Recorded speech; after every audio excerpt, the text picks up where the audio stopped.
Okay, we can begin. Thank you. Good morning, everyone. My name is Councillor Penny Andow and I'm the Chair of the Governance and Audit Committee.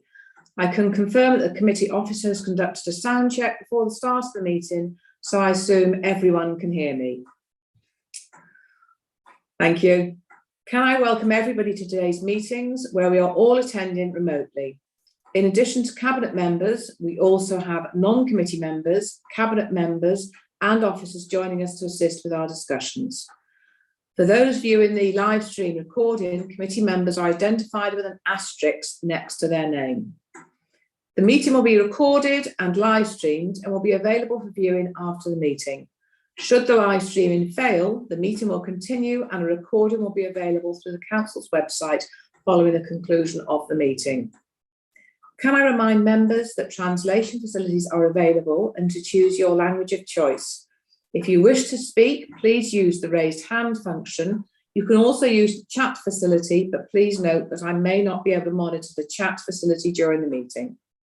All microphones will be muted. If you have indicated your intention to speak, you will be invited to turn your microphone on. If you leave your device for any reason, can you please ensure that you are muted and that you turn your video off. Thank you everybody very much. So let's start off please with the agenda. Item 1 is the apologies for absence, please, Sally. Yeah, apologies have been received from Councillors Garfield Lewis, Carol Beard and James Listed. Thank you, Sally. Next, point 2 on the agenda, declarations of interest, Code of Local Government Conduct. Members are reminded they must declare the existence and nature of their declared personal interests. Are there any declarations to be made, members? No, thank you. Item 3 on the agenda is urgent matters. Notice of items which, in the opinion of the chairman, should be considered at the meeting as a matter of urgency pursuant to section 100B, subsection 4 of the Local Government Act 1972. I'm aware that there are no urgent matters, Sally, is that correct? No, no urgent matters, Chair. Thank you. Next, members, please. We'll move on to item 4 on the agenda, which is the minutes of the last meeting. So if you look to your packs, please, we start on page 3, page 4, page 5, page 6, page 7, page 8, page 9, page 10, page 11, page 12, and page 13. Do I have any questions or queries, member, on the minutes before we move to ratification? Ian White has his hand raised. Thank you. Ian, good morning. Good morning. Just one question on page 5 and page 6 with regard to risks 5.3 and 5.5. I remember raising a question on those risks last time. The minutes record that the delivery of the Economic Ambition Board was to reduce the residual risk, but it also notes that the risk was being removed. Okay, so could we have clarification? So I think the final conclusion was that the risk was being removed. Right. So I'm not quite sure why we noted that the residual risk was being reduced.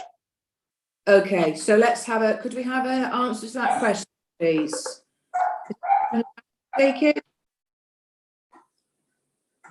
Fran, thank you. I think they're both correct in that because we've reduced the residual risk, we are therefore removing it from the corporate risk register to be managed more locally. So it will come off the corporate risk register. So it'll come off, Fran, and where will it go? If we still feel that there is a level of risk, but that it's not significant, requiring sort of to be on the corporate risk register, then they're normally transferred to the most appropriate responsible service. So that would be under the either Economy or Culture or the Economic Ambition Board, but I'd need to refer back to notes as to where we've transferred it. I haven't got that in front of me at the moment, I'm afraid. Okay, so just to clarify, it's not considered important enough to be part of the corporate, so it will transfer to the specialist committee or team. Is that correct? Yeah, that's the same that we do with all risks. They're removed if there's no concern about the risk anymore, or if they're not deemed to be significant a risk to be monitored at a corporate level, then they're transferred to a service risk register or project risk register, wherever it's most appropriate for them to be monitored. Thank you, Fran, for clarification. Ian, does that answer your question sufficiently? Yes, I'm okay, thanks. Thank you, Ian. Thank you. Any other questions on the minutes, members? No, no hands up. Okay, so if I could move then please to a proposer for the minutes held on the meeting on the 20th of the 9th. Thank you. Propose them, Chair. Thank you, Councillor David, and Councillor Jeff is happy to hand up as well, the seconder. So the proposer is Councillor David, seconder is Councillor Jeff, and then committee, can I have a show of hands to approve the minutes? Thank you very much. Thank you very much indeed, members. So there we are, those are through. Thank you, Sally. Now, please, we'll move on to item 5 on your agenda to review the Audit Committee Forward Work Programme. This is on page 14 to 17. And Sally has reminded me that the Social Care Commissioning report needs to come to Audit and Governance. Prior to it coming to audit, it is going to go to a joint finance resources with Health and Social Care. Then it will come to our committee in January. So that's going to be a slight alteration to our forward work programme. It is a bit full, but it needs to come to our committee in January. Whether it comes as February, Chair, not January. February, I'm so sorry, too early in the morning. So it should come in February, but also it will definitely come. It either be a special meeting if there's not enough room, or it will go on our forward work programme. I hope I've clarified that enough. I feel like I've just done a tongue twister there. Did everybody understand what I'm trying to say? Thank you. Thanks, Mary. So any questions on the forward work programme to start with on your pack? It's page 14 to 17.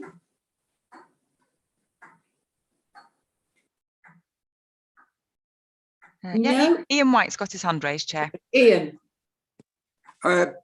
Just a small point, there are a couple of items on the programme for today's meeting, which are, as far as I could see, were not on the agenda. One was the annual complaints report, and I think the last time we talked about that was July. And the other was a presentation by someone on the fleet management progress report. I appreciate that Sally has sent us a copy of that report, and I'm not sure if that covers that work programme item, but it's just that there are 2 items on the work programme that are not on today's agenda. Right.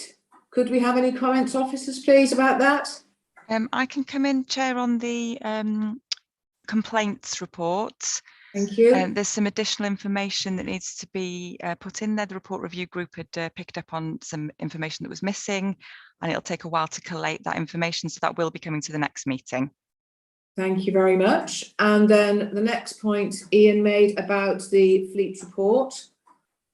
I'll cover that as part of my progress report, and I know Andrew Dawson's at the meeting as well to respond to any questions.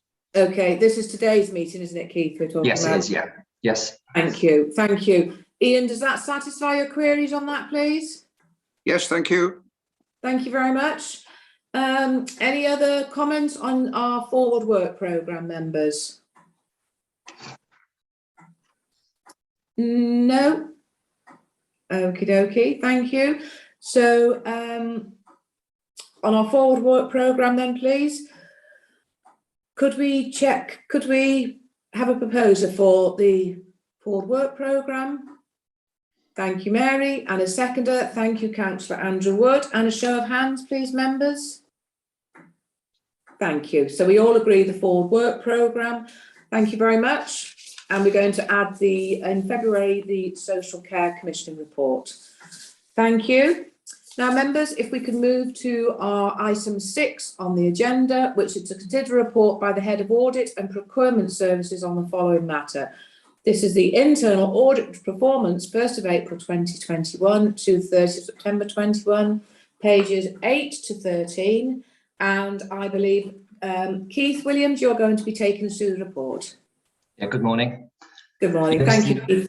Thank you. This is the internal audit performance report for the first half of the year, submitted in compliance with the public sector internal audit standards and the terms of reference of the Governance and Audit Committee.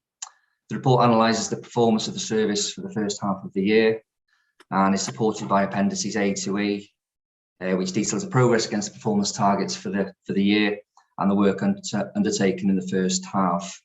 If I can take you to Appendix A, which is on page 25. You'll see there a schedule of our performance indicators for the year. Number one, percentage of planned audits completed is at 42%. I'd just like to comment there, obviously, advice and guidance in relation to COVID-19 funding streams has reduced significantly this year, but it still stands at 52 days as of the half year. And overall consultancy time in that period accounts for 210 days. 23 audits have been completed as of the half year, 11 completed audit reports, 4 follow-ups, 1 special investigation, National Fraud Initiative work and 6 contract final accounts have been completed. The percentage of clients responded as satisfied was 100%, as is the number of recommendations accepted by management. The implementation of critical and major recommendations, that one stands out there at just 25%, and that is in relation to the Fleet Services Plant follow-up, which identified only 3 of the 4 major recommendations had been implemented. It's dealt with in the report on paragraph 3.2.7, and I'll provide a bit more detail a bit later in the report. Percentage of audits completed within planned time is at 83%. Chargeable time is at 65%, £279 per chargeable audit day, and the number of audit staff remains at 7.2. I can take you to Appendix B, which is the schedule of audit reports completed up to the 30th of September. You'll notice at the top there, 2 of the reports carried forward from the previous year have been completed, both with high assurance, and the Edge of Care team is still work in progress. There are 11 audits there, as I've mentioned, completed. 9 have provided high assurance and 2 satisfactory. 7 Welsh Government grant certification audits were completed in that period, which accounted for 118 days work.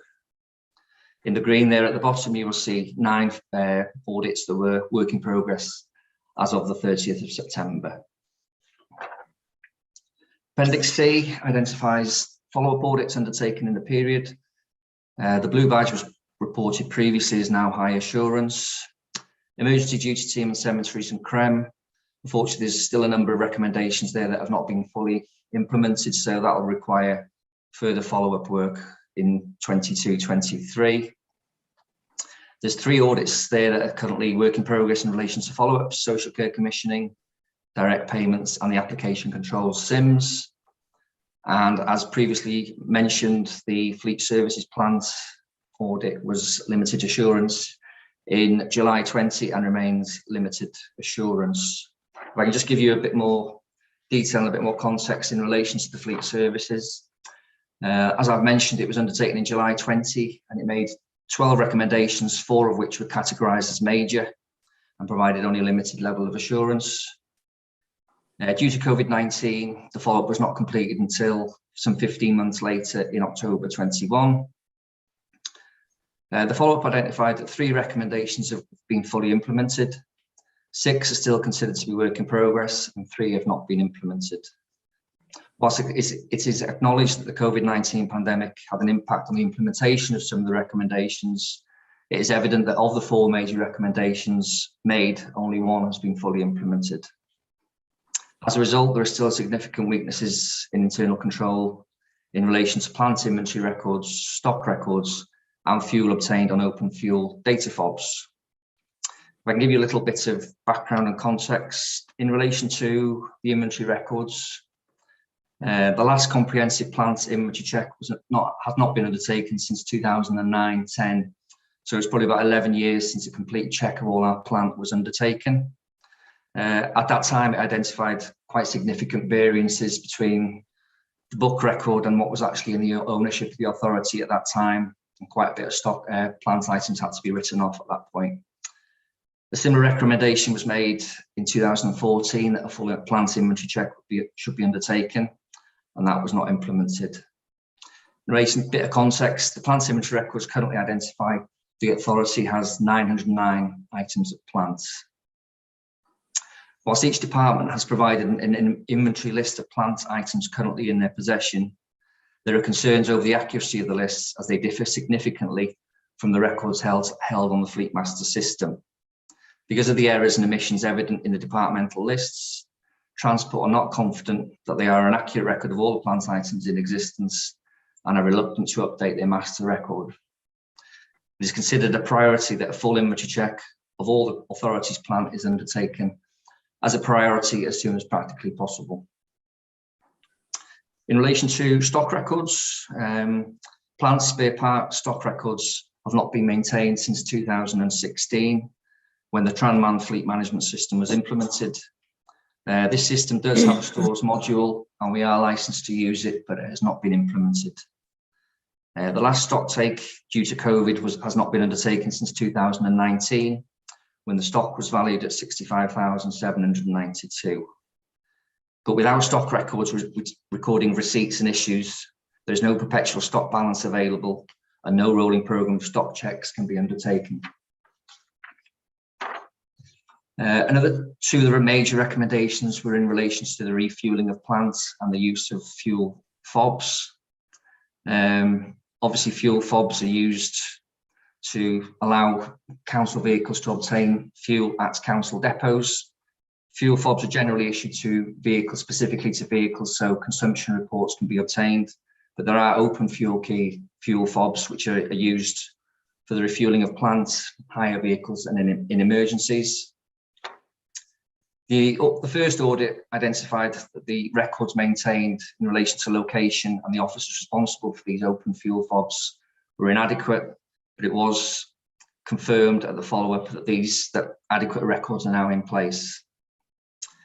There was also a recommendation that on a monthly basis, time plan fuel reports detailing the quantities of fuel obtained on each of the open fuel data fobs should be issued to the departmental responsible officers for comparison with departmental records, and any variances robustly investigated. At the time of the follow-up audit, that had not been completed. Therefore, it is considered that the audit opinion in respect of fleet services plant remains as providing only a limited level of assurance. Obviously, a second follow-up now have to be undertaken and it will be prioritised in 22-23. As has been mentioned, Fleet Services has provided a progress report which was circulated by Sally to all members on the 18th of November.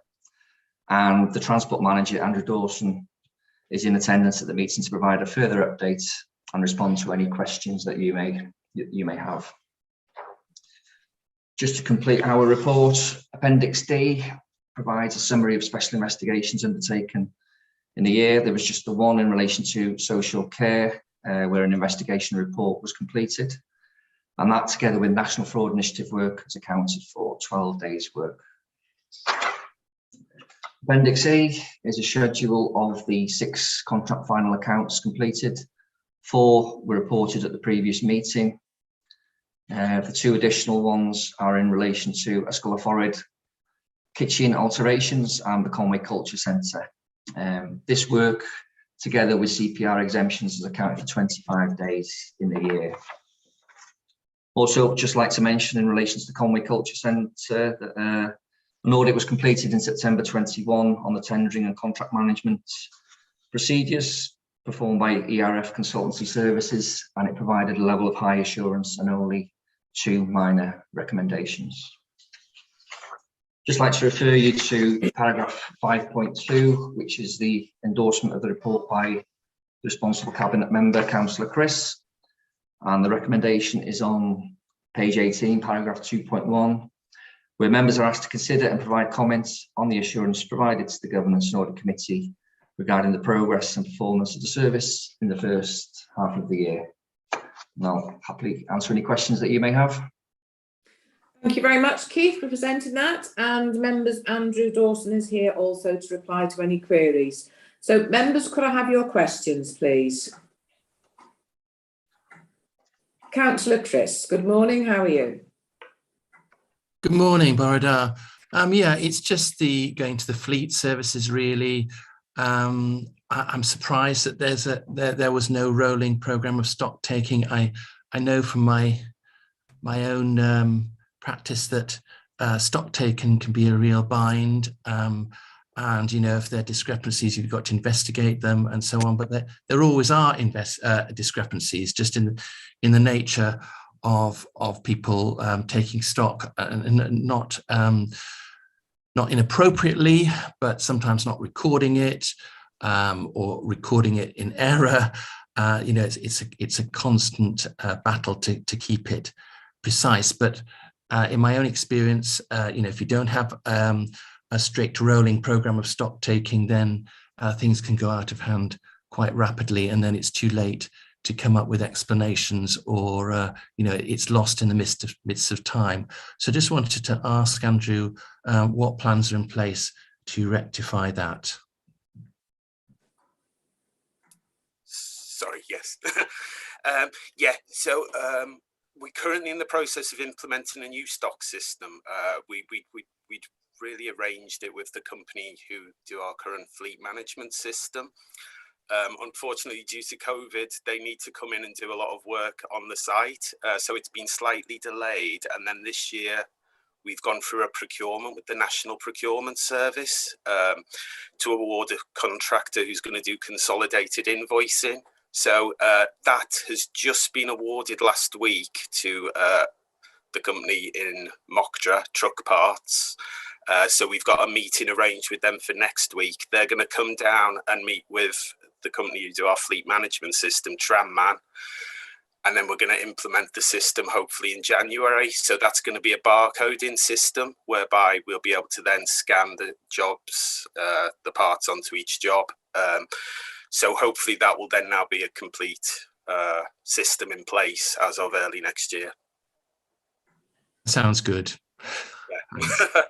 It'll be a relief. Thank you very much for your question and your response, Andrew. Councillor Wood, please. Yeah, question for Andrew. Really disappointing. I've been a councillor since 2012, and the stock records and items of plant and so on and so forth, it's coming up time and time again. 3 out of the 4 recommendations haven't been done. June 2020 was the last follow-up. So barcoding on job sheets is just totally normal practice, which should have been done 10 years ago, maybe 20 years ago. So what level of assurance have I got off you that this is going to get done? Because there seems to be some apathy to actually doing this. You know, it's important that the public know how much stock and plant they've got, and exactly on all the parts that you keep, which the truck first is a parts company, isn't it? Yeah. Yeah. So they're going to come in and actually look after your parts for you and do that rather than we doing it. Correct? Yeah, I mean, I suppose the other option we need to look at is whether we need a storeman. That was one thing we looked at. I think this is probably more probably going to work for us better based on the current contract that went out. So yeah, I mean, I'm confident that will be in place very early next year. The issue around the items of small plant is obviously a consistent issue that keeps coming up. So yeah, that's something we're currently working on. Okay, so just to reiterate, 75% of the major recommendations haven't been done since June 2020. And I just want an assurance from you, when you come back in 6 months' time, that these are going to be tackled. Because this is a public-facing audit and governance, and we are accountable, and you're accountable for this stuff. So if you can come back in 6 months and give us a better news story, I'd be really appreciative. Thank you, Chair. Absolutely. Thank you. Ian, please. Hi, thank you. I really just want to follow up on what Andrew's been saying. Sorry, that's Andrew Wood. And a question for Andrew Dawson. Morning, Andrew. Hi. From my previous experience, whenever we got into problems with inventory and assets, whether it be small plant or large plant, we tended to underestimate the work that was actually involved. And if things had got out of hand for a year or two, it really was a massive task to get things back on the straight and narrow. From what I'm picking up, there's going to be quite a reliance placed on these new contracts to get things on the straight and narrow. Is there any plan to dedicate some of your team or other council members to almost form a project team to undertake this work and regularly report to the appropriate levels in council with progress? Because it sounds to me as if you're actually undertaking a significant project to get things sorted out here. And I do suspect it's going to take at least 6 months, if not longer. Yeah, I mean, at the moment, we're in the process of recruiting someone who's going to be specifically responsible for the stock internally. We've also set up with our business improvement section a way of trying to identify the small plant that's located around the authority. That's obviously a bigger project. It is underway. We're currently trying to reconciliate the two different lists that we have. That is an ongoing problem and one we've had for many years. And I think that's probably the biggest issue we face at the moment. You're correct, yeah. But yes, there is a project underway to look at how we can do that. Okay. Thank you. Councillor Andrew, you'd like to come back, please? Yeah, just from what Chris was saying and what Ian's just said then, you know, we're a company that runs 15,000 different product lines, and stock checking, if you don't get it right, it's a pain. But somewhere online, you have to stop. You have to close down for a week, and then you have to do it and get it right. Because if you don't get it right, you'd never have a base. Now, I'm not going to go over old ground, but plant, for instance, with us with plant, different parts, there's 4 departments to our company.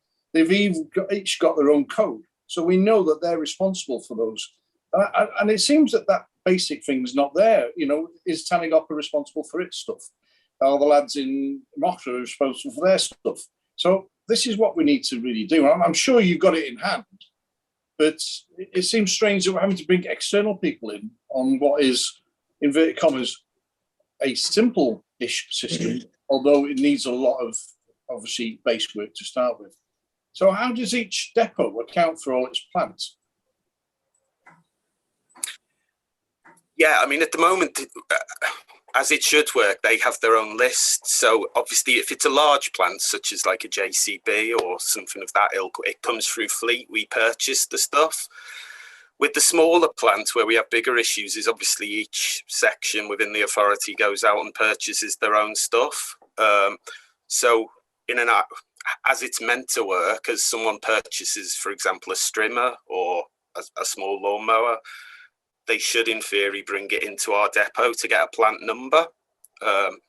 Unfortunately, I don't think that happens all the time. And obviously, that's where we end up with a situation where we have different lists. I think the other issue why the lists are quite out of difference is obviously, in theory, every time we dispose of a strimmer or a lawnmower, we should do that internally in fleet, but I don't think that always happens. And I think that's probably why there's a bit of a difference between what the list we hold here and the list they feel they hold at their depots. Thank you. Councillor Andrew, did you want to add any further questions?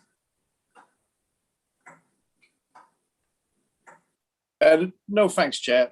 obviously, you know, I think Andrew's slightly on the ropes for other people maybe letting the service down. Ken, as I said, when you see an undertaking in 6 months' time, this is going to be far up the road and this is going to be sorted, because it isn't rocket science, and every other company in the whole of North Wales will do this, an efficient company will do. And believe me, how much easier it is when you know what you've got and where it is and so on and so forth. Even from a maintenance point of view, it makes everything else more efficient. So it's not just about the stock and where it is, it's the efficiency. As you said, buying a part, that invoice should come to you or something. That plant number should be done straight away.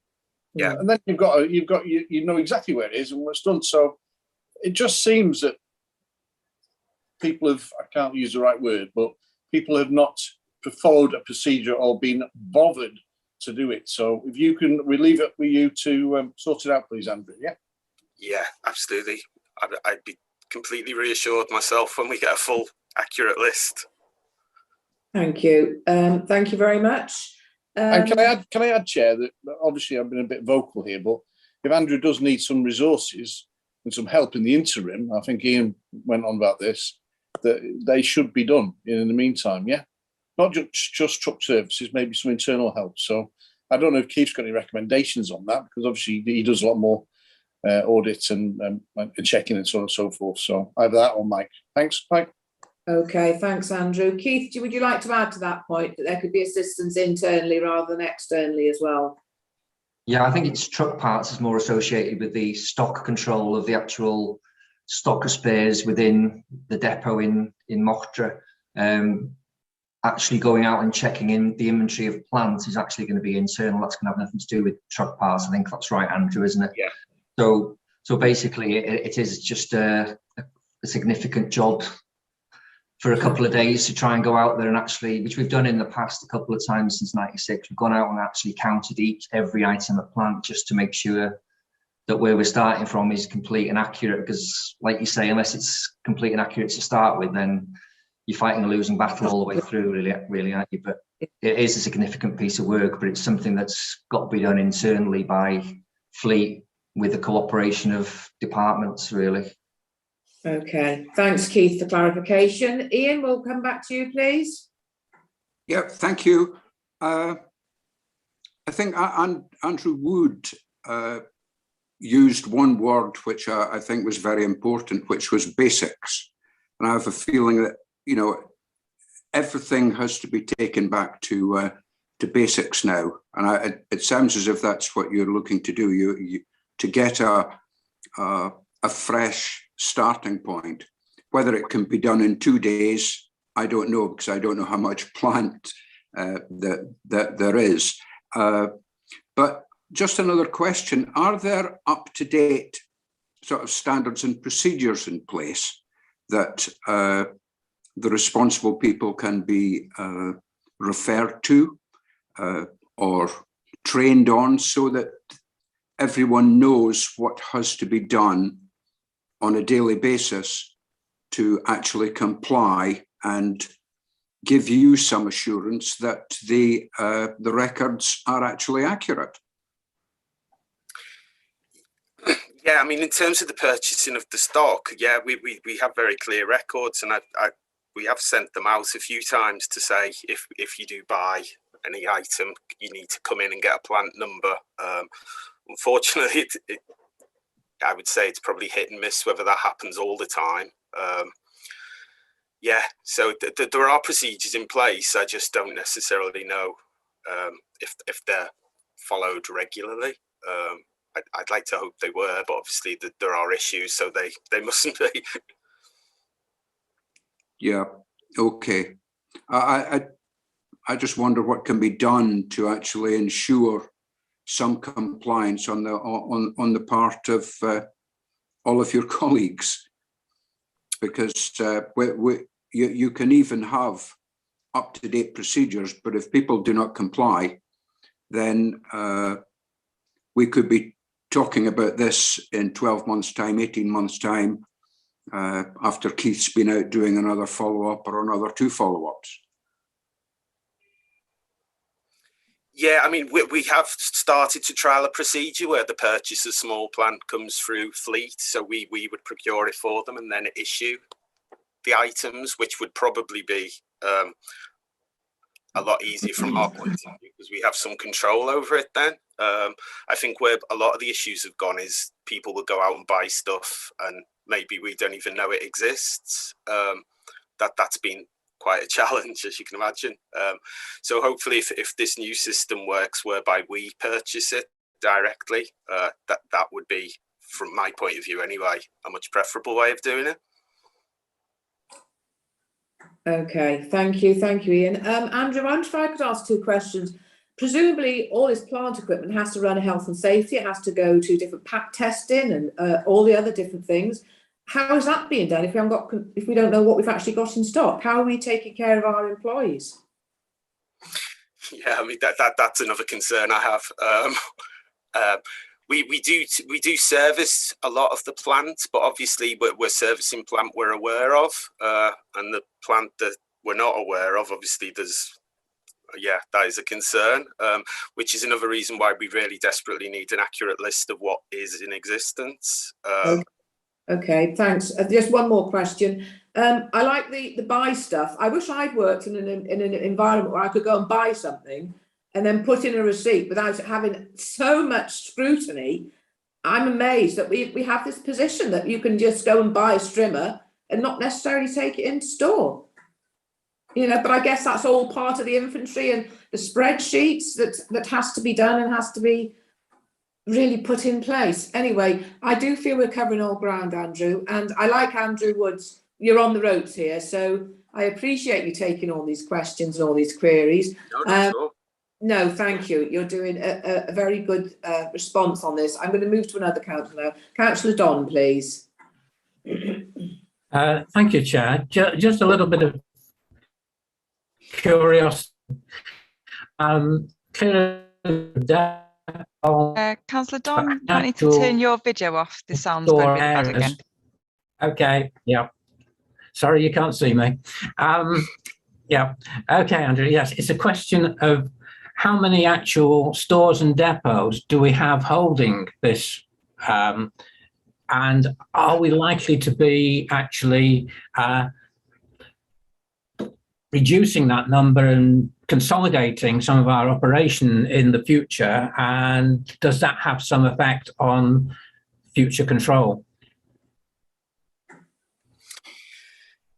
Yeah, I mean, yes, we have a number of depots, obviously, within just ERF, but we also have plant held places in social services, various places. Obviously, you've got places like NAMPH.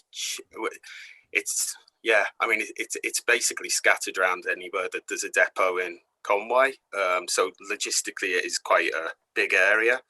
I think, obviously, if you could narrow down the depots into a larger depot or somewhere where the vast majority of it was held, it would be a lot simpler. Yeah, that's true.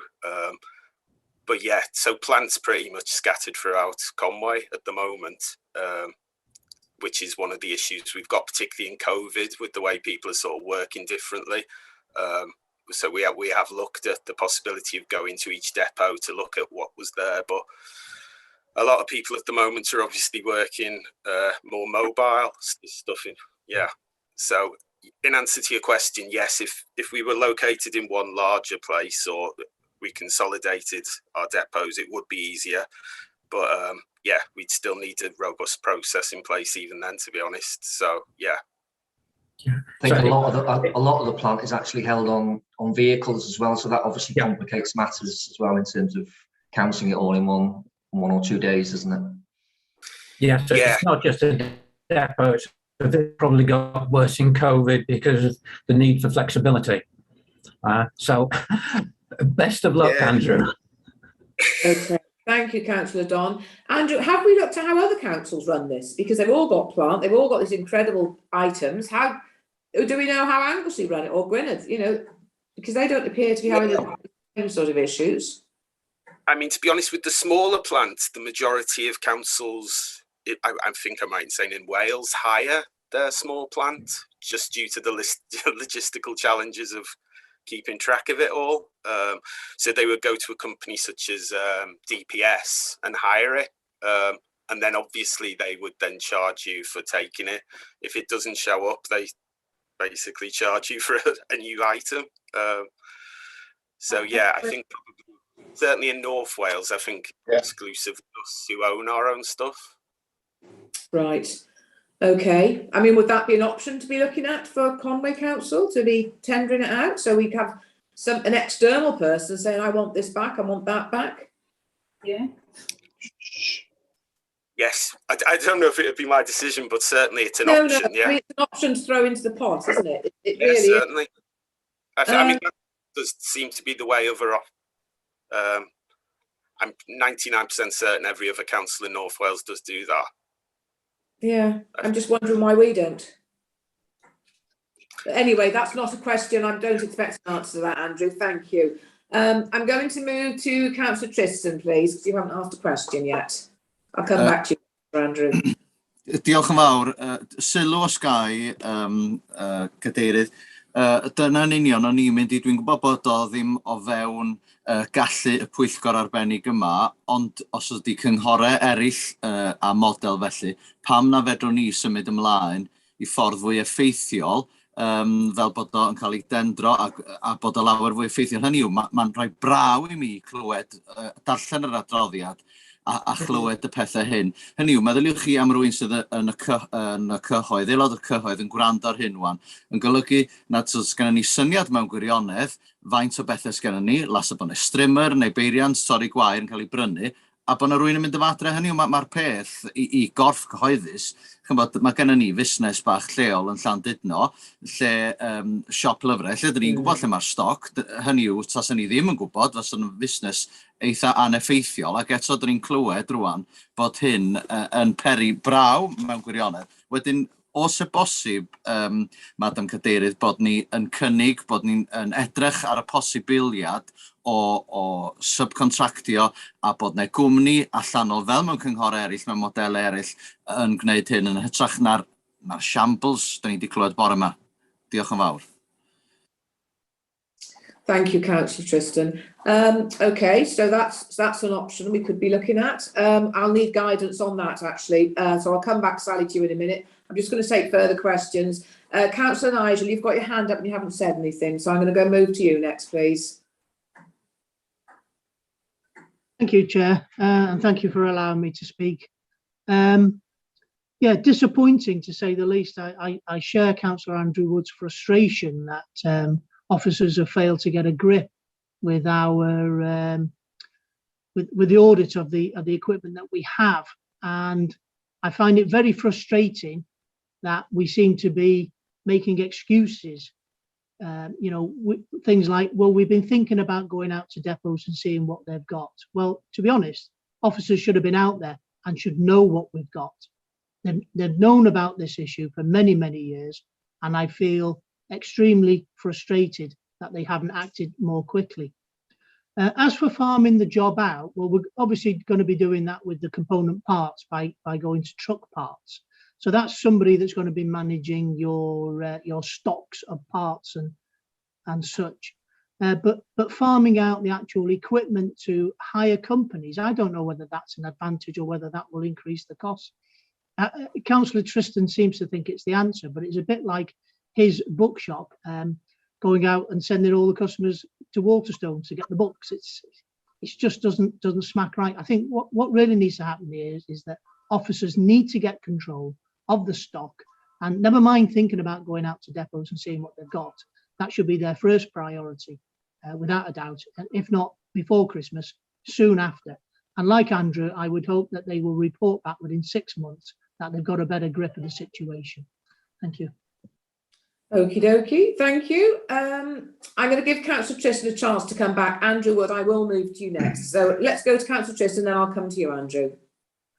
Diolch yn fawr, Cadeirydd, am adael mi siarad eto. Dwi'n gwerthfawrogi sylwadau Cynghorydd Nigel, ond eisiau edrych ar yr opsiwn o'n i, hynny yw, mae'n werth sbio ar sylwi bod hyn wedi mynd ymlaen ys blynyddoedd, ac yn sylwi hefyd bod cynghorau eraill, wedyn di o ddim yn syniad hollol wirion, achdi os di cynghorau eraill, os di o'n ffordd fwy effeithiol, yna mae angen i ni sbio ar yr opsiwn. Diolch yn fawr, Cadeirydd. Thank you. Thank you, Councillor Tristan, and thank you, Councillor Nigel, for offering your views. Councillor Andrew, you've been waiting very patiently there. Can I move to you next, please? No, that's fine, Chair. I've already taken up quite a lot of minutes of the audit. It's just a little bit of what I hopefully perceive as help. I'm just the two things. There's obviously it's just been going on for a long time. So Mike and Keith from the audit and procurement are obviously listening to this. Is there anything they need to add to their moderate, minor, or whatever after listening to the thing about health and safety and not knowing which equipment's where and so on and so forth? So maybe do they need? I'm not aware of the recommendations and all the little things. So is it worth sitting down with Andrew Dawson?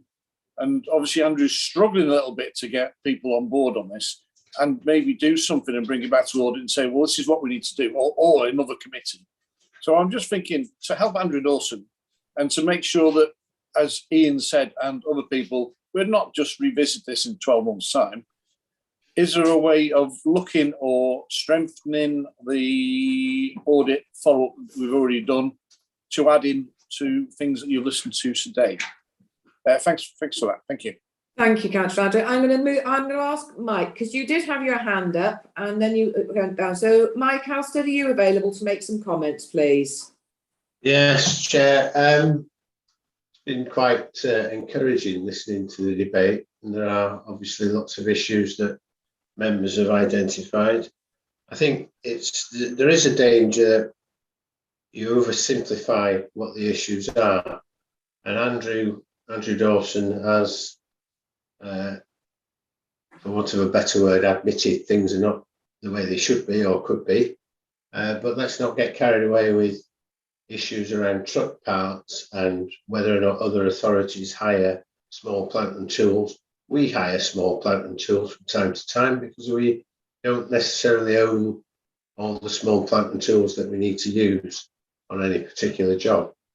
Yeah, it is a long-standing perennial issue that things like trimmers and lawn mowers seem to turn over quite rapidly in some parts.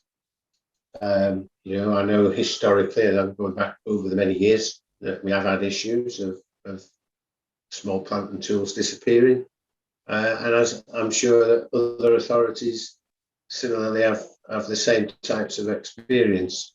These things are not easily addressed. What I would expect, and I'm sure is going to happen, is that when the new arrangements are starting to be put in place with truck parts and the invoicing mechanisms that Andrew was talking about, then those processes will be documented. Of course, you can have the best documentation in the world, but if people don't adhere to it, then that's where the problems arise, and that's what this is in essence. I mean, we do know where the majority of all our stuff is. We do know it's tested and maintained properly most of the time, but there will always be, or it seems there will always be, it's difficult to eradicate, that there will be small plant and tools that we don't know about, and it's not just within ERF, it's other departments as well. So it's a way of getting people to understand the importance of registering, for want of a better word, register whatever the items of plant and tools that they buy with ERF, so that they can be incorporated in a maintenance schedule. But it isn't going to be easy, and I mean it is like I say, a perennial, or has been a perennial issue, but that I think really reflects the complexity. Now, hopefully Andrew will secure from within ERF the support he needs to get this project and deliver it and make it happen.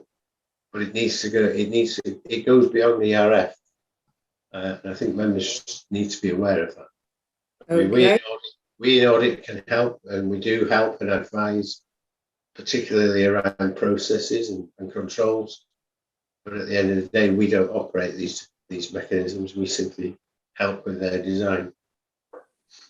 Right, thank you, Mike. So then maybe, Andrew, it's going to be a process, Andrew Dawson, of inviting all, you know, all, I mean, start off with the directors and saying your staff aren't following the rules. Why aren't they? And what have you got? And maybe, you know, do a mini task and finish on it. It's not an impossible task. It's been going on for years. I had a business years and years ago. And if you've ever stopped taking cotton reels and rufflet tape, believe me, this is a very small, you know, it's compares. So, and we live in 2021 where everything is logged and everything can be barcoded and everything can be electronically tagged. I do feel I'm covering old ground, so I'm going to be quiet now. I'm going to move on. Ian, let's move to your question, please. So it's just a remark, really. Initially, when Mike was talking there, good morning, Mike, I got the impression that perhaps the situation wasn't quite as serious as the report was suggesting and some of the remarks that have been made. But having read the report and having heard some of the other remarks, I would simply stress that we should not in any way underestimate the challenge that is here. And I'm getting the impression that Andrew Dawson does not really have enough support to actually drive this through. If we're really serious about getting this area really shipshape, then he is going to need the support of a team of people to actually get back to the basics and have a sound starting point against which updated procedures and processes can be followed. And that will include having some controls in place to ensure that there is compliance with those. Otherwise, things will just go to rack and ruin again. Yeah, thank you. I can understand what Nigel was saying just 5 or 10 minutes ago. There must be absolute frustration about the situation, because when you look at it at first glance, you think, how in heaven's name can we get our arms around this and get it back into a situation that we can have some confidence in? And now I will stay quiet. Thank you, Ian. So there are confidence and control. So I'm going to refer back to Mike. Is it as bleak as we are led to believe, Mike, or not? I'd say the issues that are identified in the reports are significant issues, and that the continuing inadequacies do represent a complete erosion of confidence. So it is important. It is essential, really, that this area is addressed properly. I mean, not least for health and safety reasons. But I wouldn't want the impression to be gained that Andrew and his team have no idea about where things are. Well, all that we do have an idea about is that there are things out there that we don't know about. It's like it's a known unknown, to quote Donald Rumsfeld. And that's what we're really talking about. We need to address that issue. Okay, thank you, Mike. Thank you. Members, are there any more questions on this particular issue? No. So Andrew Dawson, I'd like to thank you for taking all those questions, and quite uncomfortable questions. We realise that you are just the name. You are just the name. That there are hundreds of other people. It's not just you. So thank you for stepping up and for taking these questions. So thank you very much. So members, I'd like to thank you all for your questions and your areas of concern. As has been highlighted, we are elected members. It is public money, and this system is now going to be addressed. We have assurances of that. I'd like you to look at the recommendations, members, and see if there's anything you'd like to add to that. At the present, the recommendations are members are asked to consider and provide comment on the assurance provided to the Governance and Audit Committee regarding the progress and performance of the service in the first half of the year. I've got hands raised. I'm going to go to Ian, please. Sorry, I was just unmuting. Yes, we've sort of spent a lot of time on inventory and plant, but I actually had another couple of questions on the audit progress report for Keith, if you don't mind. Of course. On page 27, it was noted that there had been 4 follow-up in the period and that 3 were still noted as work in progress. Although on the appendix, I think all but 1 was noted as work in progress, although 3 had a revised opinion. So I'm assuming they're no longer work in progress, but. Sorry, yes, that column there, follow-up dates, should have been changed from work in progress and the date put in there. I think they were all sort of September, October 21, so that just needs changing. Okay. Should we in any way be concerned as a committee that in some of the cases the opinion has not improved as a result of the follow-up? Okay, Ian's throwing that question out. Anyone would like to comment on that? Is there an area of concern? No members would like to comment. Andrew, you've got your hand up. I don't know if that was before the question was asked. Would you like to make a comment as Vice Chair? I'm just behind with Ian Wright on this. He's taken quite a few of the words out of my mouth.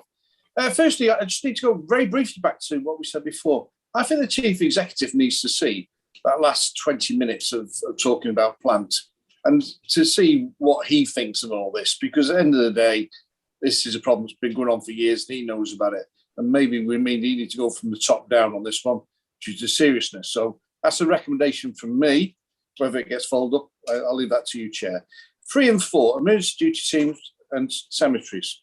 I really do thank Andrew for taking all these questions from ERF. I would like to see, there's obviously since February 20 and June 21, the work in the follow-up work that's just produced satisfactory. Now we've got to, talking to Andrew Dawson today, we've learnt a lot more about the problems.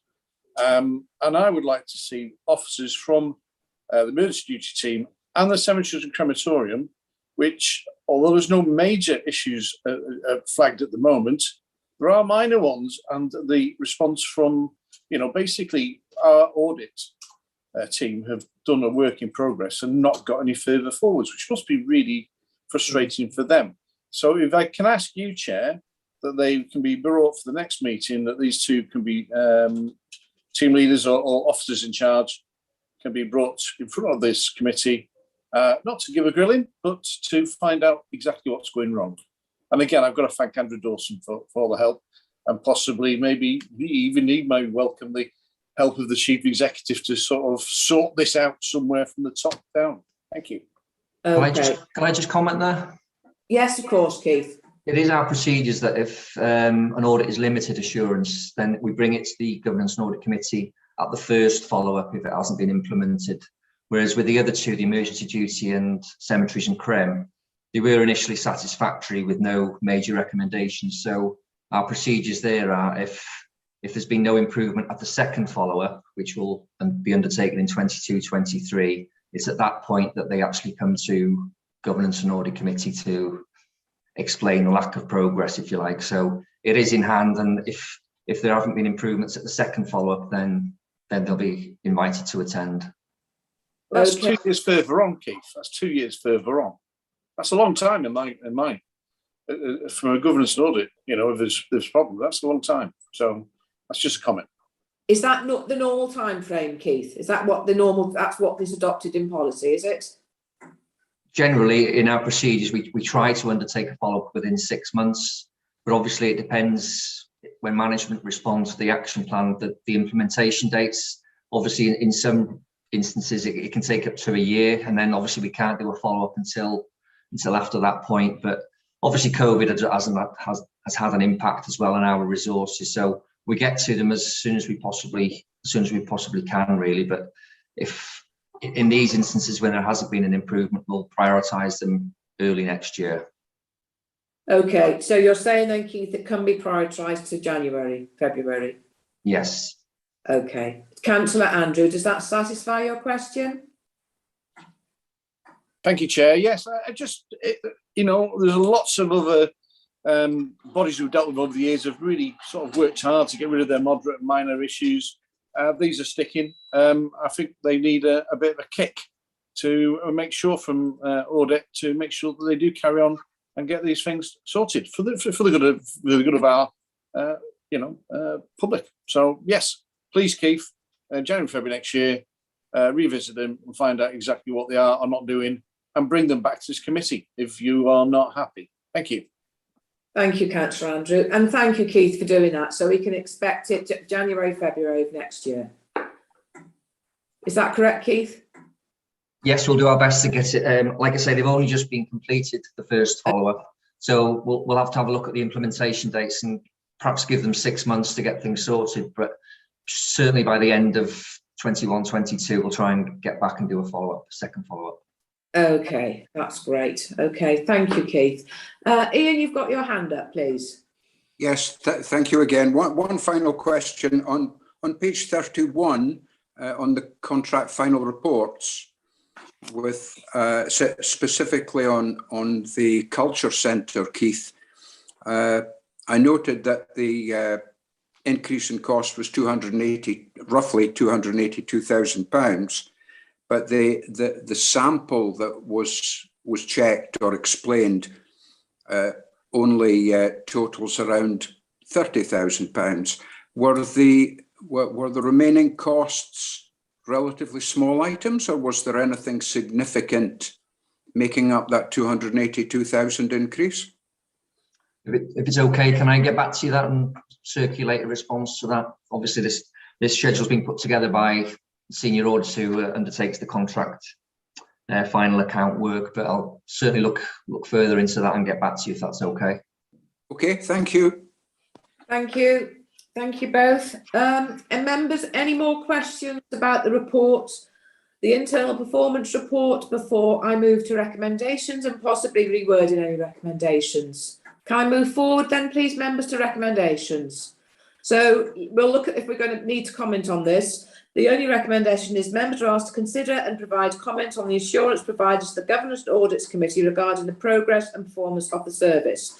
Now, do you feel that's an appropriate recommendation, or do you want to add something like support is needed by specialists? Do we need to update procedures and processes? What semantics do you want to use, or do you want to just leave it like that? We have had two proposals, Chair. Well, I think they were official proposals. One from Councillor Tristan Lewis and one from Councillor Andrew Wood. So can you read out both proposals then, please, Sally? Yeah, I don't know if they want to reiterate. I know Councillor Andrew Wood wanted to make the Chief Executive aware of the issues. Right. I don't know if you want to include that. And then Councillor Tristan Lewis made a recommendation in relation to subcontracting. The subcontracting. So do we want to change that the Chief Executive is made aware of the discussion that centres round? Yeah, definitely. Yes, so that's going to go into the recommendations that the Chief Executive. Thank you very much. Thank you, Councillor Mike. So we're going to move into the recommendations. The Chief Executive is going to be made aware of the situation. And then the second item was from Councillor Tristan. Councillor Tristan, could you just reinforce what you were going to say about the external procurement process? Ia, fysa bosib cynnwys y geiriad bod ni'n edrych I mewn i'r posibiliad o is-gontractio os ydy hynny yn ffordd fwy effeithiol i'r cyngor. Okay, thank you, Councillor Tristan. Okay, I've got some hands up. Councillor Andrew, you put your hand up.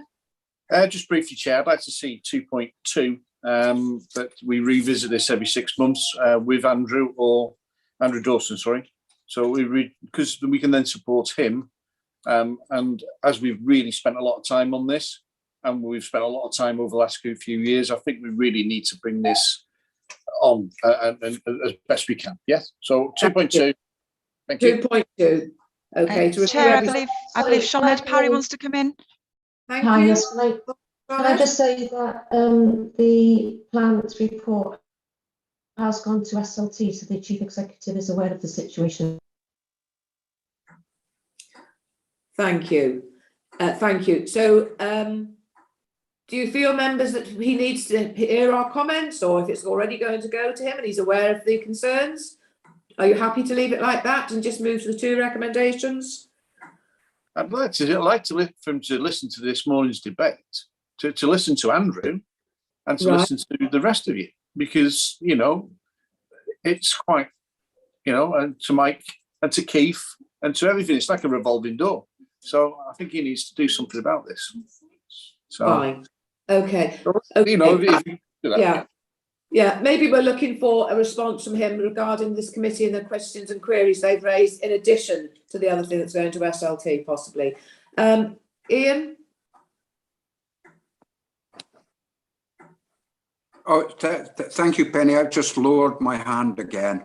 Okay. But I really, yeah, the reason I raised my hand was because I think whatever comments are added to the minutes regarding the conclusion of this committee, we need to be really stressing our concerns and the need for Andrew to be given some support to look at the various options, whether it be subcontracting, whether it be reducing the number of sites that hold these pieces of plant, whatever. But I don't think Andrew and a disparate, and I don't mean that in a critical way, a disparate group of people are going to be able to fix this, because my previous experience is that this will never be sorted out unless you allocate a number of people with the specific responsibility for a period of time to fix it. Thank you. We will be talking about the same thing again in 6 months and 12 months' time. Thank you, which is not a situation any of us want to be in. Councillor Jeff, you'd like to come in, I gather. I was trying to lower my hand. Can you hear me? Yes, we can. I was just going to support what Councillor Andrew Wood said about the Chief Exec. Although we've heard it is being made aware, I think we as a committee need to say, yes, we want him to be aware. And the word responsibility I've just heard now for the first time, really. When Andrew Dawson spoke before, he's got a hell of a job on his hands. He's saying that systems in place, systems can be put in place, but one of the issues is it happening. In other words, it's his management responsibility, and you know, health and safety, its value, which everything else that goes with it. I haven't really heard that, or whether I've missed it, but certainly is. You know, is it disciplinary? Whatever it is, there's a management responsibility on the operational side that needs to be sort of emphasised, if you don't mind. Thank you, Councillor Jeff. Thank you. Mike. Thanks, Chair. I was just going to reassure members that the Chief Executive will be comprehensively briefed about this discussion. And I probably will suggest to him that he can watch the video just to see it. And I would have been doing that anyway. Just going back to Councillor Andrews' point about programming, if you like, regular updates from Andrew Dawson. I'm not sure that's the way to go as a routine, because you will start very quickly to make quite a big rod for your own backs, and you'll have a procession of officers from different services reporting back to this committee about how and why they haven't implemented any recommendation in particular, or what, and that will deflect you from your general purpose as a committee, because you start then to drift into becoming an operational type of management arrangement, which is not what you're about. Okay, Mike, thank you very much. Members, we need to draw this to a conclusion. I am aware audit and finance is governance and audit is such an important committee, and I welcome that members are so responsive to this report, and we are voted and elected to actually make sure that everything is going as much as it can be to the good of our citizens and everyone who pays into a system. And I welcome that audits are looking at this so closely and looking for questions to this history of questions haven't been answered. I'm just going to move to Andrew Wood, then I must move to recommendations, members. Yes, very quickly. I've been a councillor since 2012. This has been going on since 2009. It isn't getting better, Mike. I understand what you say. I'm asking for a specific update from a very responsible officer, Andrew Dawson, and maybe, you know, he needs to be speaking to you to see where he needs support, or you know where he needs support. But from an ordnance point, why am I here?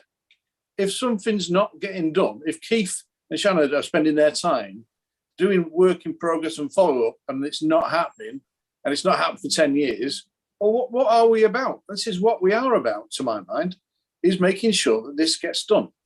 So I would love to see an update, and I'm sure the members would do, every 6 months until we've cracked this one and got decent systems with managerial buy-in to it, and then we don't have to talk about it and spend another hour on it. So that'd be great.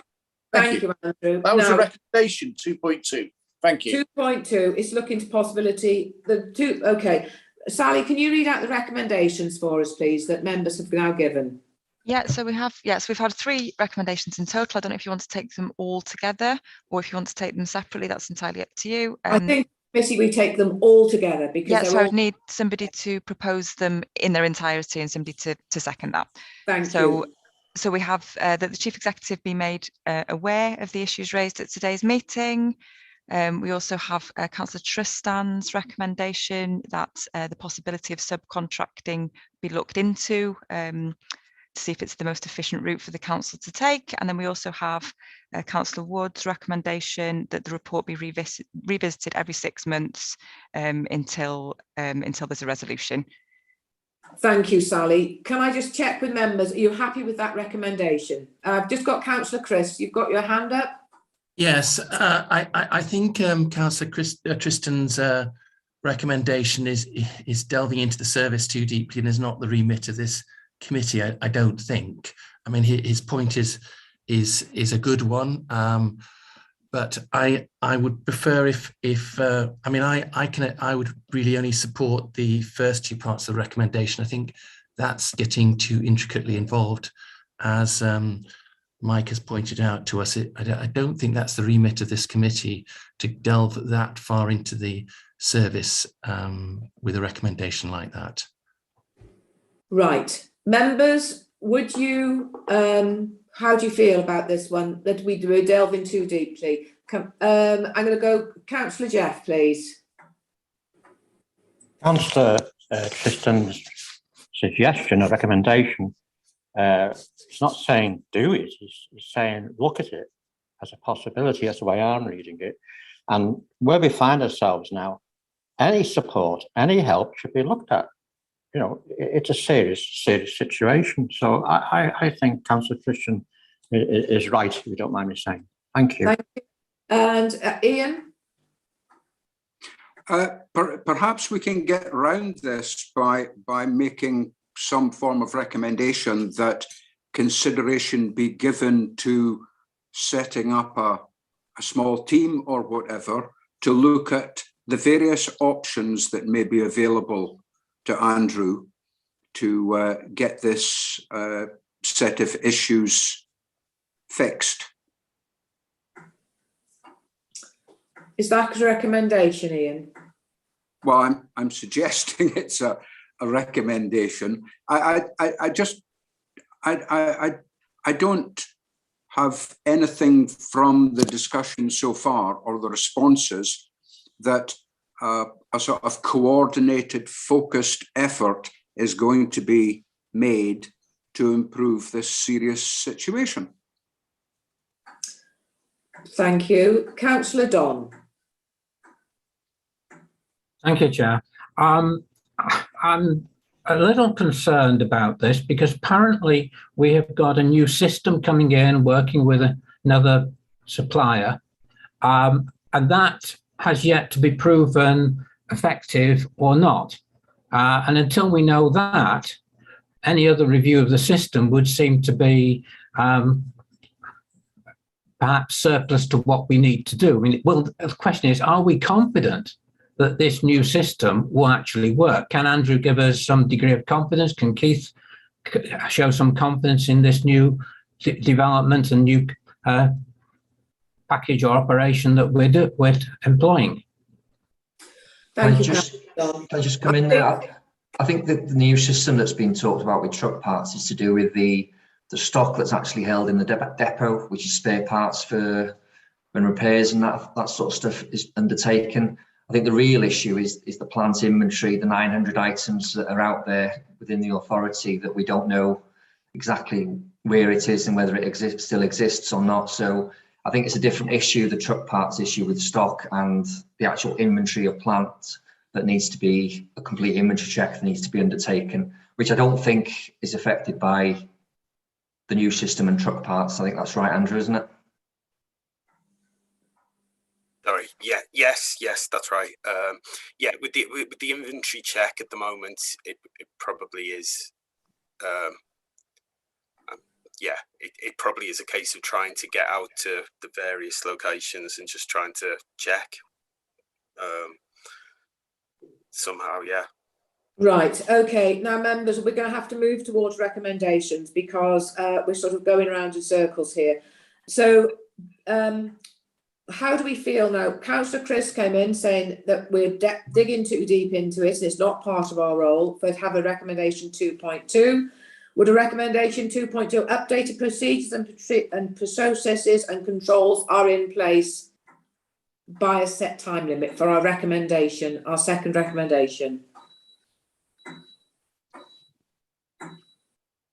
What do we as a committee want? Now we've got to really push this forward and it's got to be comprehensive and concise to the picture we're all presenting.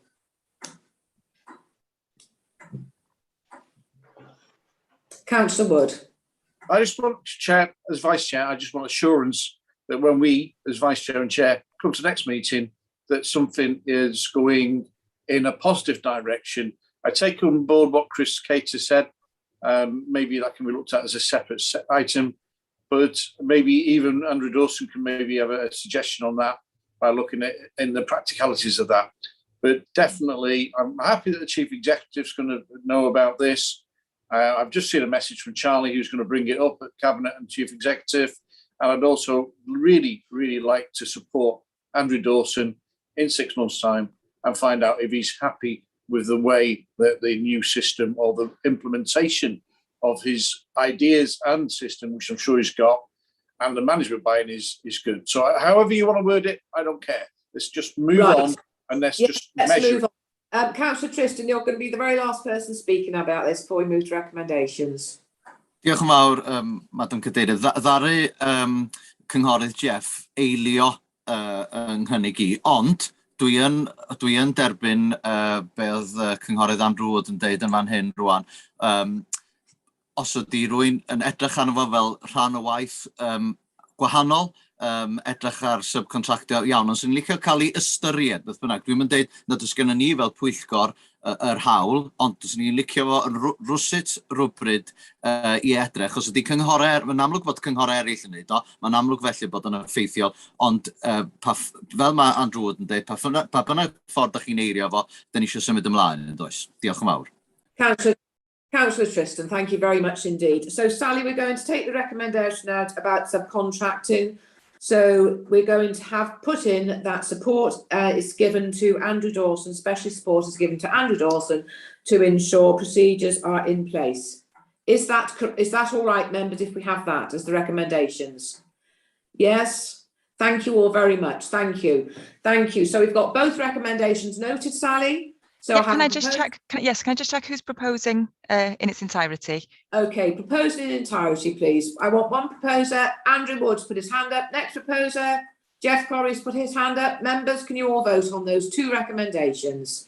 Thank you all very much. Would you mind if I do a roll call on that, Councillor Penny, just to be entirely Please transparent, do. because we've changed the recommendation? Yep. Please do. Thank you. Councillor Penny Andow? Yes, 4. Phil Brooks? 4. Councillor Chris Cater? Obliged. Councillor Jeff Corrie? 4. Councillor Samantha Cotton? 4. Councillor Mary Doyle? 4. Councillor Pauline Heap-Williams? 4. Councillor Tristan Lewis? Obliged. Councillor Don Milne? 4. Councillor Dave Rees? 4. Councillor Michael Smith? 4. Ian White? 4. And Councillor Andrew Wood? 4. Yep, that's unanimous, Chair. Thank you. Thank you, members, very, very much. Andrew Dawson, thank you very much indeed for coming to the meeting, and to all the other CBC officers for their comments and direction. Thank you very much. Item 7A, please. Half-yearly report on Treasury Management for 21-22. And Sandra, over to you. You're going to present this. It starts on page 32, members of your report, and goes to page 43, please. Bore da pawb, everybody. I'm Sandra Forrest, Head of Accountancy and Exchequer, and I'm presenting the half-yearly Treasury Management Report. So if you don't mind, I'll share my screen. I've got a quick presentation.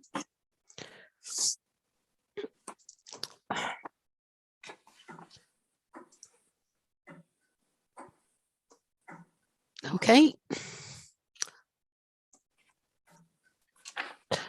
So the structure of the presentation then is, the first one is I'll talk about the prudential indicators, then about the borrowing position, our current investments, and then a quick précis of the economic outlook going forward.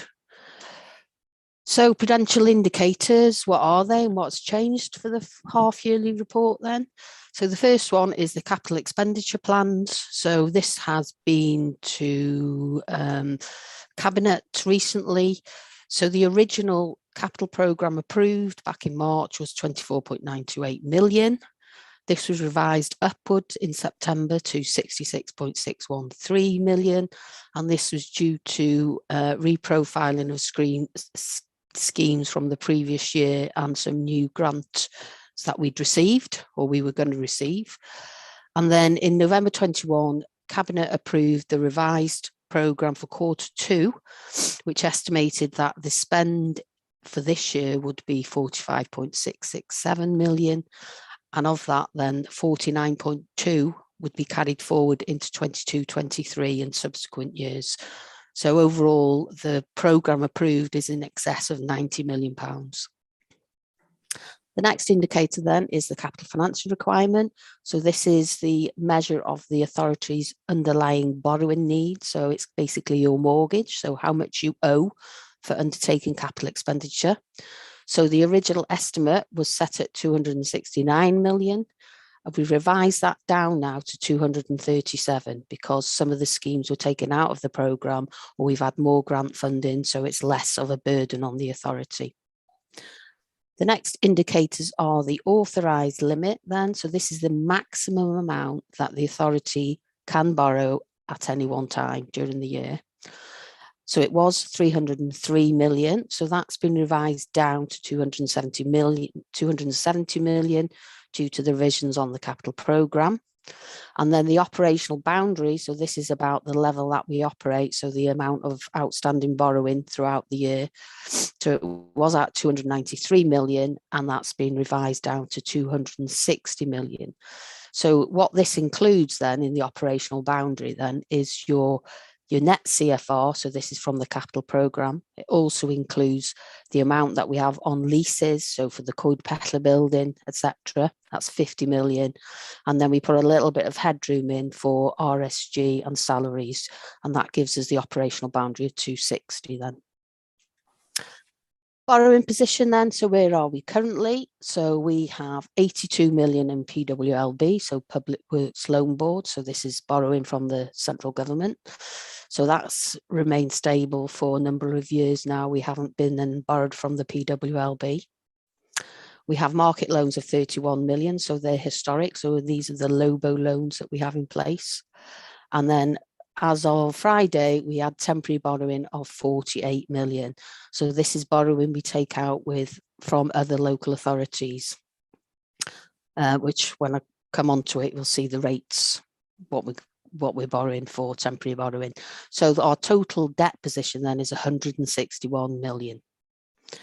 So the interest rate levels then, so if we're comparing the PWLB rates then, so if you go to the market now and you take out £1 million for PWLB, we're talking at 1.11% interest rate. 25-year money is 2.05%. Temporary borrowing, so this is where we go to the market and borrow from other local authorities then.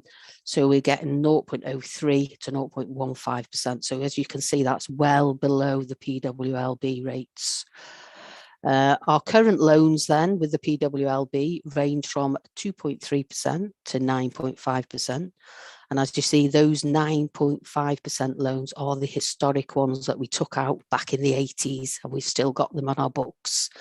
And they'll be there till they mature, because the cost of actually rescheduling those is far outweighs what we're paying in interest. The market loans, so the LOBOs, then the rates on them range from 4.32 to 4.96. Again, the cost of rescheduling is prohibitive, so we've still got those on our books.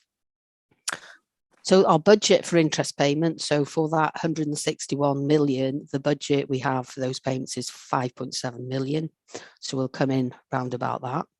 And then our MRP budget, so our minimum revenue provision budget, so this is for repaying your capital programme, is 6.394 million.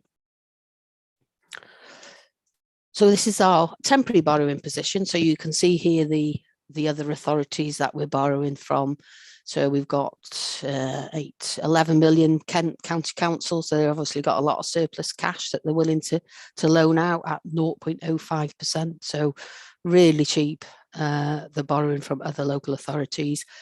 It has moved up slightly recently. So we've got South Derbyshire, which has gone up to 0.15. So because there is a prediction that interest rates will move up, the short-term borrowing has gone up slightly. So the current interest rate forecast then is that due to high inflation, there is an expectation that interest rates will rise. So currently the base rate's at 0.1%. Our Treasury Management advisors expect there'll be 2 rate rises over the next 18 months, but it'll come to 0.5%. So we're only going to rise to 0.5%. So our advisors have recommended if we need to increase borrowing, that we take advantage of the short-term rates from other local authorities rather than take out PWLB, which is more expensive. So if you look at taking a market loan, so £1 million market loan compared to a PWLB, then you're saving about £10,000 per annum by doing it that way. As I mentioned before, the LOBOs, we have 21 million of these LOBOs. The cost of surrendering them is prohibitive. The other 10 million is a Barclays fixed rate market loan, which again is prohibitive to restructure. So the only risk we have with the short-term borrowing position is the availability of short-term borrowing. But we found when we've gone to the market that there's always other local authorities willing to lend. So in the report then there was an update on PWLB. So previously councils were borrowing money from the PWLB to purchase investment assets. So rather than assets for your core business, they were going out and buying shopping centres and car parks to make money for their budget. So what the PWLB are asking now is that you confirm when you take out any new borrowing that it's for core business and not for investment assets. So for Conway then, we only borrow for core business assets. So we've never borrowed for investment assets. We don't have any investment assets. And also they've changed their settlement times. So previously we'd go in on the Monday and say we want £1 million, you'd come out on the Wednesday. They've now changed that to 5 days. So it will take us 5 days if you want to take money from the PWLB. Investments then, obviously, the primary one is security. We want to make sure that any money we put out there is secure, liquidity, that we can get it back, and then the final one is yield, but we're not getting much not much interest on our investments at the minute. We have currently 12.5 million. Most of it's in call accounts, and the rates on the call accounts are 0.01 and 0.02. So actually hardly anything we're getting, but the money's kept there just for cash flow purposes. And at this point, we had 4 million out with the Debt Management Office, so the Bank of England. So again, that's for cash flow purposes. We put it there for a few weeks and then it comes back in when we need it to pay salaries or creditors. So interest rates, so if we go to the DMO to invest our money, they are still offering negative interest rates. So for example, if we invested 5 million for a week, it would cost us £19.23. So it's still quite low, but it is a secure place to put our money if we need it back for cash flow purposes. And the final part is the economic outlook. So on Appendix B of the report, then it goes into great detail. So this has come from our Treasury Management advisors as to where they see the economy's going. So they revised GDP down to 2.1% because expected inflation is going to go over 4%, mainly, as everybody knows, due to the prices of energy and the increase in the price of goods. On a positive note then, so the government support for businesses, this ended in September, so the furlough scheme ended. But actually the payrolls in October rose to 0.8% above the levels in February 2020. So that's above the rates before the pandemic came in. So that is a good sign for the economy. Markets have priced in an increase in the bank rate to 1% by 2024. But our Treasury Manager advisors, all in close, believe that the market's priced it too high and that they'll only rise to about 0.5%. The expectations are Q3 of this financial year then will remain stagnant with a weaker outlook due to the impact on household spending of disrupted supply, retail energy prices, the end of the government support, and the expected rise in taxes. So that's kind of a brief summary of the economic outlook. If you want more detail, then there's a lot of detail in Appendix B. Recommendations on the report then. So we continue with the Treasury Management Strategy and Investment Strategy approved in March and approve the amended prudential indicators set out in Appendix A. And that finishes my presentation. I'll stop sharing. Thank you, Simon. Thank you very much for your presentation. Members, do we have any questions, please?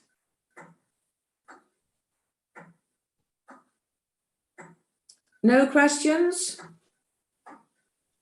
Philip, please.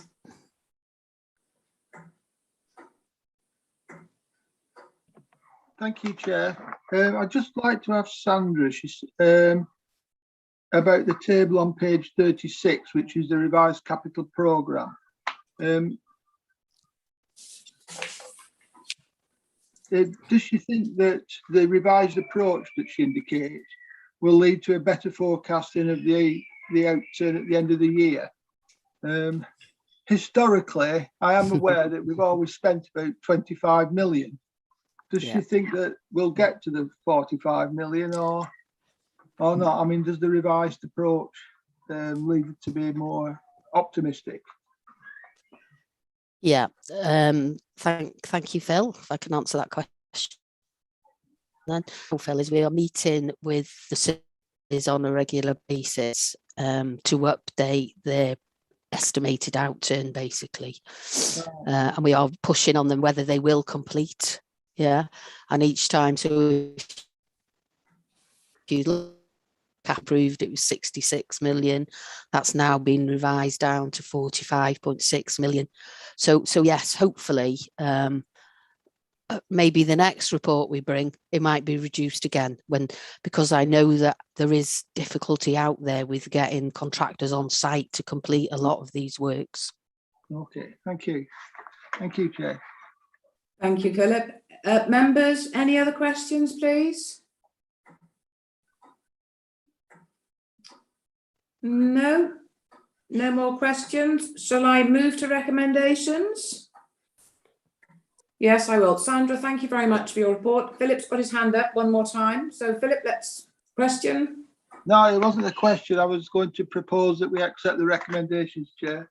Thank you, Philip, and thank you, Sandra, for all your hard work and presentation of that report. So proposal, I've got Philip to propose and Michael to second. I'm just going to read out the recommendations. The Council continues with the Treasury Management Strategy and Investment Strategy that were approved in March 21 and approved the attended prudential indicators set out in Appendix A. Those are the recommendations. So we had Philip, proposer, we have Mike, seconder, and members, could I ask for a show of hands, please? Thank you. Thank you all very much. Thank you, Sandra. That is carried forward, and thank you very much, everybody. Now we're going to move on to the last item, item 8A, which is the external regulatory report. And Fran is going to present this. This is pages 44 to 108 members in your pack. So over to you, Fran, please. Thank you, Councillor Penny. Yes, if I can take members to page 45, paragraph 3.5. This gives you the overall conclusion of the Regenerating Town Centres in Wales report. So this is a national report from Audit Wales and concludes that town centres are at the heart of Welsh life and can be vibrant and sustainable, but addressing the many challenges they face requires brave decisions and ambitious leadership. Within the pack, you have got the full report, and there are a series of recommendations and also a toolkit which Audit Wales have made available for all councils to look at. I have got Jasmine Koffler, she's here on the committee meeting as well, from the Regeneration project team to answer any queries that you may have. The actual action plan is on page 104 of the report. Members can see that some of the recommendations are for Welsh Government, but there are specifically ones for councils, particularly in relation to transport and access to public transport and car parks. There's also a recommendation in terms of empty properties and enforcement. And then finally, a recommendation for councils about using the self-assessment tool that I've just talked about to consider what we can do specifically within our own county. And members can see that there have been updates provided, particularly in relation to the establishment of regeneration programme boards that Conway is going to put in place to address this report. And you can also see from that update that we're at early days in terms of establishing those workshops, that the first one only taking place on the 2nd of November. So that's just to give you an overview in terms of the report's key findings and what Conway is putting in place to ensure that we implement the recommendations. So I'll hand over to you, Councillor Penny, as chair, for any questions. And as I said, Jasmine is also here if there are any particular questions about the project that she's part of. Thank you. Thank you very much. Thank you, Fran. Members, do we have any questions at all? Councillor Andrew, please. Thank you, Chair. Just very briefly to say it's an excellent report, and it does reflect on the pandemic and where we are now. So it's quite a report that really we all need to take to heart, and we will do what we can with the recommendations. So the questions would be quite simply: do the planning committee, or have they accepted this document? Have they seen it? And secondly, yes. Just an update. We had an update for the Abergele regeneration one on November the 22nd, so we bought into that. Very important piece of work, which members hopefully will be aware. Yes, so it's planning, please. Regeneration, interesting one. Car parks. You know, we all know if you charge car parks, people won't use them. They'll just go out of town. Right. But if you can just talk to me about the planning. In retrospect, please. So if this has been taken by the planning committee. Thank you.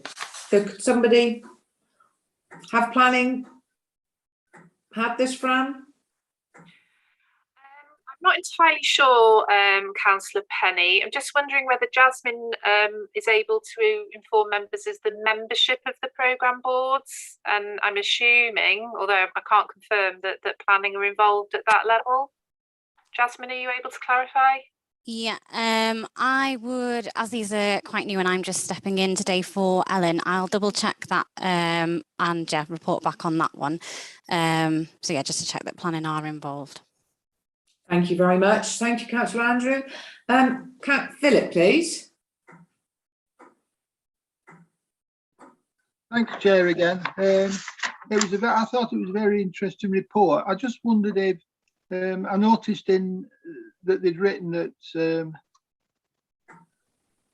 there was such a big emphasis on retail, but housing, community use, recreation and leisure are things that could be reintroduced into towns. And I wondered if that was something that was on the radar of these 4 regeneration programme boards.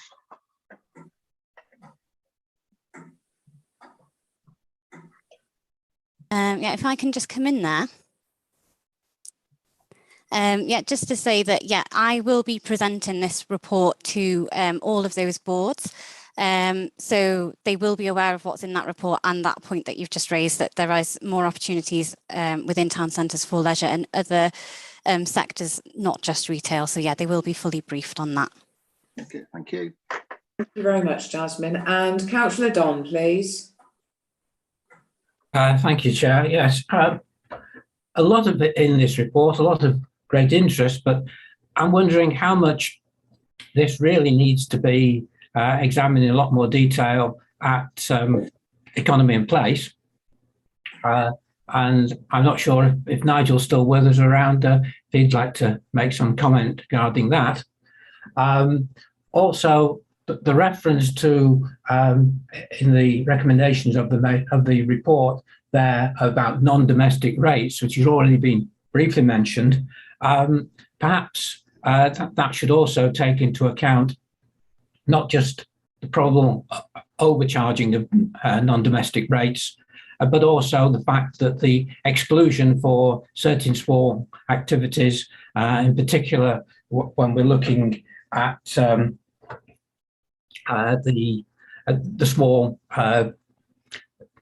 rental properties, be classified as small businesses, which are to some extent affecting the activities of our housing market, and as such even affecting the hotel industry as well. Is that something that we should be lobbying for? And also, just looking down my list of other points, there's a reference near the end in the appendices, I think, about the business information districts, which seem to be treated as successful elsewhere, and I'm not too sure how successful they've been in Conway. And I wondered perhaps if we should be looking at how that has operated within this report. Thank you, Councillor Don. Okay, there's quite a lot of questions in that. Jasmine, do you feel able, or Fran, this is a relatively new report we're looking at here, so do you feel able to make any comments to Councillor Don's observations and questions? I would suggest that these observations are fed back to the relevant programme boards, and that we will ensure that Ellen, as the lead officer that obviously Jasmine supported, is made aware of these suggestions, because obviously some are within our gift and some, as Councillor Don has quite rightly said, are about consideration of lobbying Welsh Government who have to make these decisions. Lovely. Thank you, Fran, for clarification, and thank you, Councillor Don, for all those observations. Much noted and appreciated. Let's move on to Councillor Chris, please. Yeah, thank you, Chair. Yes, I welcome this coming in front of the committee today. A lot of work has been done on this by the local development plan team, James Harlan's team, and a lot of information has been given to the replacement LDP task and finish group, so that this is being looked at in great detail. As far as the planning committee goes, I don't think that the planning committee itself has seen this, but I know that we're aware of, as a member of that committee, that we're aware of a lot of the issues, because we have already made adjustments to, you know, being a little bit more positive, looking at the case for giving planning permission for residential units in town centres. You know, that's been a change, really. We do realise that perhaps the model going forward is to have more residential accommodation plugged into town centres, and how that will revitalise them. So, you know, a lot of that has been worked on, and I know James Harland and his team have done massive reports on town centre regeneration and going forward with our next LDP. So I just wanted to say that to the committee. Thank you, Chris, very much for that informative overview. Thank you. Councillor Andrew, please. Just a question with Chris, and maybe I can't remember, but this report hasn't gone to the Task and Finish Group RDLP, or have I missed it? So I may not have seen it, but it's a very in-depth report, and I think it needs to be seen by as broadly as anybody who lives in a town centre, you know. But Chris, has this gone to RDLP? I haven't seen it. As far as I'm concerned, this is quite a new report by Audit Wales, so I don't think this actual report has gone, but there's been a lot of work done by our Conway team on this. So yeah, I think that would have to be put to James Harland and Councillor Ivor, who's the chair of the replacement task and finish group. Well, if I can do a recommendation or a proposal that it does go to the RDLP on the planning, because it reads, it's one of the Welsh documents, Welsh Government's better documents. It's quite an easy read, this one, yeah. So well done, Gwilym, wherever he's gone, he's over there. But yes, it is a better and easy read and quite interesting, and it does flow quite nicely. So sometimes in RDLP, it's quite hard work to find out what exactly is being said there. So my recommendation would be to have it sent or presented, if Jasmine's got the time, to present it to the RDLP and the planning, because it's a very important document. It's going to shape the future. Oh, Gwilym's popped up. He's all up. He's there somewhere. Always away, Councillor. Just in terms of you taking it forward, you might find it useful as a council to actually complete the regeneration toolkit, which was one of our recommendations, and that would allow you to self-assess your current approaches and identify improvements. It's quite a lengthy toolkit, and that's what other councils have done in terms of taking this report forward, because it tries to allow you to self-assess and identify things you might want to do in the future. But thank you for the positive comments anyway. Thank you very much. Fran? Yes, it was just also to remind members that I'm just trying to find the email. Right, I've got it now. There is an Audit Wales Town Centre Regeneration elected members webinar that's going to be held on the 10th of December at 10:30.